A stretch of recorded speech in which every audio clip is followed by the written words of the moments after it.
বেশি সময় লাগবে।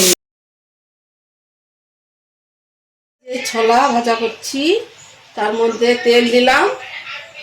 তেল দেওয়ার পরে তেলটা গরম হতে থাক, পেঁয়াজটাকে একটু লাল হয়ে ভাজা হয়ে যাবে।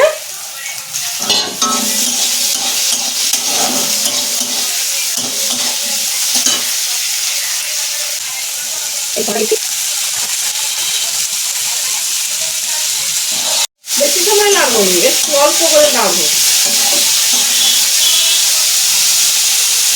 একটু নাড়বো, নাড়ার পরে ওটাকে তুলে নেবো আর কি, বেশিক্ষণ নাড়বো না। পরে হয়ে যাবে আমাদের ছোলা সেদ্ধ মুড়ি। এবারে চা দেবো। চা দিলাম, তারপরে হচ্ছে চা যতটা পরিমাণ ততটা দিতে হবে।